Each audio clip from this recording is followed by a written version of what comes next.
दोस्तों, देखा जाए तो प्रकृति की नजर में हम इंसान एक वायरस के समान है जो लगातार पृथ्वी को बीमार कर रहे हैं। अथर्व वेद में कहा गया है कि हे धरती माँ, जो कुछ भी तुमसे मांगूंगा वो उतना ही होगा जितना तू पुनः पैदा कर सके और जितनी मुझे जरूरत है। मनुष्य जब तक प्रकृति के साथ किए गए इस वादे पर कायम रहा, सुखी और संपन्न रहा। लेकिन जैसे ही इस वादे का अतिक्रमण हुआ, प्रकृति के विध्वंसकारी और विघटनकारी रूप उभर कर सामने आए। प्रकृति ने धरती के अलग अलग भाग पर कहीं ज्वालामुखी फटने के रूप में, तो कहीं सुनामी, कहीं भूकंप और कहीं ऐसे ही किसी कोरोना वायरस जैसे प्रलय में अपना रूप दिखाया। फिर इंसानों द्वारा पर्यावरण में और विषैली गैसें घुली, मनुष्य की आयु कम हुई और धरती एक एक बूंद पानी के लिए तरसने लगी। प्रकृति के साथ खिलवाड़ अंततः जीवन के लिए नुकसानदेह ही साबित हुआ। जिस तरह से बुखार आने पर हमारे शरीर का तापमान बढ़ जाता है, उसी तरह से पिछले 100 सालों के दौरान हम इंसानों द्वारा किए गए प्रदूषण के कारण ग्लोबल वार्मिंग के प्रभाव के चलते पृथ्वी का तापमान 2 से 3 डिग्री सेल्सियस बढ़ चुका है। यानी में इंसान रूपी वायरसों की वजह से आज हमारी पृथ्वी को बुखार आ गया है। दोस्तों, हमने पेड़ पौधों की अंधाधुंध कटाई की अपने रहने के लिए, जंगलों को आग लगाकर खत्म किया, पॉपुलेशन को इंक्रीज किया, हर उस जीवित प्राणी को जिंदा और पकाकर खाया, कंस्ट्रक्शन, कचरा, डंपिंग, जलाने से प्रदूषण को बढ़ाया, धरती के अंधाधुंध खजाने लूटे, लोहा, सोना, चांदी, कोयला, तेल, बड़ी बड़ी मशीनों का निर्माण किया, जिससे दिन रात एक करके भवन निर्माण कार्य हुए, ऊंची ऊंची बिल्डिंग खड़ी की, हवा, जल, धरती, आसमान सभी को प्रदूषित कर दिया। मानव शरीर 5 तत्वों से निर्मित है: पृथ्वी, जल, अग्नि, आकाश और वायु। यही तत्व मिलकर प्रकृति एवं पर्यावरण का निर्माण करते हैं। मनुष्य के स्वस्थ एवं दीर्घायु रहने के लिए इन तत्वों में संतुलन होना बड़ा जरूरी है। दुर्भाग्य से हमारी भागीदारी प्रवृत्ति ने इस प्राकृतिक संतुलन को अस्थिर कर दिया। संसाधनों का दोहन करते समय हम पूंजी लाभ में इतना उलझे कि जीवन चक्र ही असंतुलित हो गया। गाय, गंगा और गांव भारत की संस्कृति का आधार रहे हैं। हमने जैसे जैसे विकास के नाम पर इन तीनों को दरकिनार करना शुरू कर दिया। गाय का बीफ हम दुनिया भर को खिला रहे हैं। भारत में ये कारोबार बहुत पुराना नहीं है, लेकिन पिछले 2 दशकों में यहाँ मांस उत्पादन लगातार बढ़ा है। अगर निर्यात में हुई बढ़ोतरी पर नजर डालें तो चौंकाने वाले आंकड़े सामने आते हैं। महज 5 सालों के दरमियान भारत में इस क्षेत्र में कई बड़े निर्यातकों को पीछे छोड़ दिया है। आज हम गाय को माता कहते हैं और गाय का दूध को अमृत बतलाते हैं।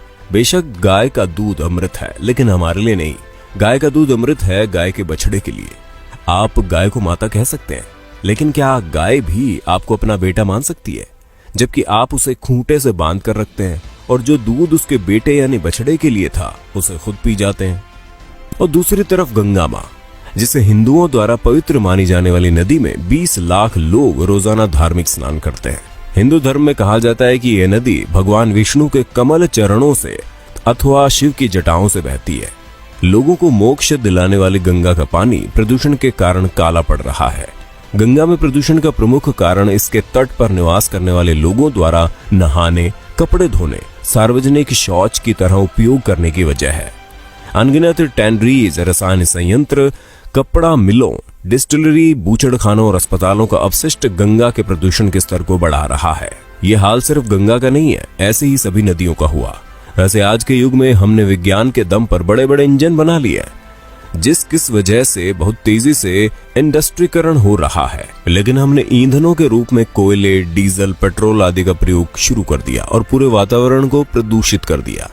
लाखों वाहन सड़कों पर धुआं उत्सर्जन कर रहे हैं। डीजल से चलने वाले वाहन वायु प्रदूषण को हवा में सीधे छोड़कर और नाइट्रोजन ऑक्साइड और सल्फर ऑक्साइड का उत्सर्जन कर वायु प्रदूषण में और ज्यादा इजाफा करते हैं, जिससे वातावरण में और अधिक हानिकारक कण तैरने लगते हैं। पहले हम कुछ जीवों को परेशान करते थे, अब हमने सभी जीवों का सांस लेना दुभर कर दिया है। हमने अपने रहने की जगह को फैलाने के मकसद से जंगलों को उजाड़ना शुरू कर दिया, जिससे करोड़ों जीवों का घर छिन गया। हमने नदियों को जहरीला बना दिया, जिनसे ये मासूम जीव अपनी प्यास बुझाते थे। हमने मोबाइल टावर्स द्वारा रेडिएशन फैलाया। हर जगह कान फोड़ू कारखानों, लाउड स्पीकर्स और इंजन से ध्वनि प्रदूषण फैलाया। जिससे हमारे घरों के आसपास अपना घोंसला बनाकर अपने बच्चों का पालन पोषण करने वाली गौरैया नामक छोटी सी चिड़िया न जाने कहां गायब हो गई। धरती के नीचे लौह अयस्क, लिग्नाइट आदि बहुमूल्य अयस्कों के हजारों टन का अवैध खनन किया। सोना चांदी कोयला के लिए धरती को अच्छी तरह लूटा। दोस्तों, इन तमाम तर्कों से क्या पता चलता है? इनसे पता चलता है कि हम इंसान धुन की तरह इस प्रकृति को खा रहे हैं अपने फायदे के लिए। इन बेकसूर जानवरों को खा रहे हैं अपनी भूख के लिए। धरती को लूट रहे हैं अपनी जेब भरने के लिए। धरती के सबसे बड़े वायरस तो हम हैं। और यदि हम इंसान वायरस है तो जिसे हम कोरोना वायरस कहते हैं वो क्या हुआ?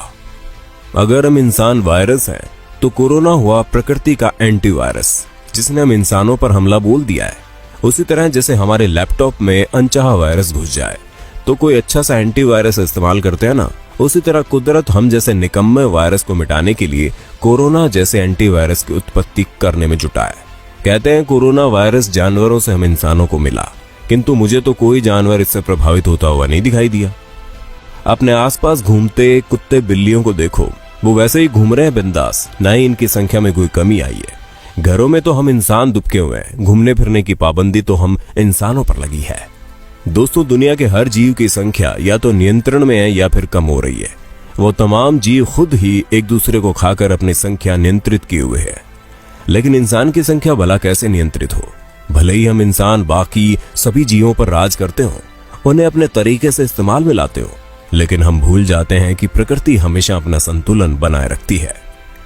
और शायद प्रकृति ने हम इंसानों को वायरस मानकर अपना एंटीवायरस कोरोना के जरिए स्कैन करना शुरू कर दिया है। इसलिए बेहतर होगा कि प्रकृति के एंटीवायरस से आप छुप कर रहें। हम सबके घरों में दुबकने के कारण ही प्रकृति में कई आश्चर्यजनक सुधार होने शुरू हो गए हैं। अभी कुछ ही दिन बीते हैं लॉकडाउन को, लेकिन दुनिया भर में प्रदूषण और ग्रीन हाउस गैसों के प्रभाव में जबरदस्त कमी देखने को मिली है। अब धरती धीरे धीरे अपने आप को हील कर रही है। लॉकडाउन का सबसे अच्छा असर हमारी प्रकृति पर पड़ा है। हवा प्रदूषण मुक्त हो गई है, आसमान नीला है, हवा साफ है, सड़कों पर गंदगी नहीं है, आपको हर सुबह कुछ नया दिखता है। यही दुनिया जो पहले भाग रही थी अब आपको स्थिर और ज्यादा खूबसूरत दिख रही है। लोग जानवरों को खाने से परहेज कर रहे हैं, हरी सब्जियां खानी शुरू कर दी है। 30 साल बाद हवा इतनी साफ हुई है कि 200 किलोमीटर दूर के पहाड़ जालंधर के लोगों को दिखाई देने लगे हैं। नौकरी पेशा लोगों को लॉकडाउन से फायदा हुआ है। घर से काम करने की वजह से ऑफिस आने जाने में खर्च होने वाले कई घंटे का समय बच गया। ये वक्त आप अपने परिवार के साथ गुजार रहे हैं। इंटरनेट और मोबाइल क्रांति के कारण लोगों का ज्यादातर वक्त ऑफिस के अलावा फोन पर गुजरता था। पास होने के बावजूद भी वे भावनात्मक रूप से दूर थे। लॉकडाउन ने परिवार को एक जगह ला दिया है। अपने माँ बाप, भाई बहन, पति पत्नी और बच्चों के लिए ज्यादा वक्त है, जिससे रिश्तों में एक नई जान आ गई है। जब ऑफिस ही नहीं जाना तो सैलरी का बड़ा हिस्सा तो ट्रांसपोर्टेशन में खर्च होता है, वो बच गया। लॉकडाउन के कारण एक्सीडेंट थम गए, सड़कों पर गाड़ियां ही नहीं चल रही है तो एक्सीडेंट का सवाल ही नहीं उठता। आपको बता दूं कि भारत में हर साल 5 लाख के करीब लोग अपनी जान सड़कों पे गंवा देते हैं। कोरोना वायरस के चलते चोरी, लूट, हत्या, डकैती, बलात्कार जैसे मामलों में भारी गिरावट आ गई है। पहले हर दिन हजारों क्राइम के मामले सामने आते थे। पिछले 10 दिनों के भीतर दिल्ली एनसीआर में अलग अलग श्रेणी के अपराधों की संख्या में भारी गिरावट आ गई है। ये गिरावट 70 से 80% दर्ज की गई है। आंकड़ों के मुताबिक महिलाओं की लज्जा भंग करने से जुड़े मामलों में 50% कमी आ गई है। वहीं डकैती के मामलों में 51% तो गंभीर दुर्घटनाओं में 60% की कमी आई है। दोस्तों, मैं चाहता हूं कि ऐसा लॉकडाउन सरकार को हर साल में 2-3 महीने के लिए तो लगा ही देना चाहिए। कोरोना वायरस के संक्रमण के डर से लोगों का झुकाव पारंपरिक भारतीय अभिवादन नमस्ते की ओर बढ़ रहा है। इसमें आप सुरक्षित दूरी बनाए रखते हुए सामने वाले व्यक्ति का विनम्रता से अभिवादन करते हैं। दुनिया के कई शीर्ष नेताओं सहित बड़ी संख्या में लोग फिलहाल हेलो, हाय और आप कैसे हैं के अभिवादन के लिए नमस्ते का इस्तेमाल कर रहे हैं। कोरोना वायरस ने एक और सबसे इम्पोर्टेंट बात जो पूरे देश को सिखाई है वो है साफ सफाई। वायरस से बचने का एकमात्र उपाय है सफाई। खुद को साफ रखें, हाथों को साफ रखें, अपने कपड़ों को साफ रखें, घर को साफ रखें। जितनी सफाई से आप रहेंगे, भीड़ से बचेंगे, कोरोना वायरस से संक्रमण का खतरा उतना ही कम हो जाएगा। पहले जहां 0.5% आबादी भारत की मास्क पहना करती थी, आज 50% आबादी मास्क पहन के घूम रही है और साफ सफाई का खास ध्यान रख रही है। यहाँ तक कि घर में आने वाली हर वस्तु को सैनिटाइज कर रही है। अब बताओ दोस्तों, आप क्या सोचते हो, कोरोना वायरस है या एंटीवायरस? कमेंट करें और वीडियो अच्छा लगा हो तो चैनल को सब्सक्राइब कर लें। ऐसी ही ज्ञानवर्धक वीडियो के लिए बेल आइकन को जरूर दबा देना ताकि हर वीडियो की नोटिफिकेशन आपको मिले सबसे पहले। मिलते हैं नई वीडियो में, तब तक के लिए बाय बाय, धन्यवाद।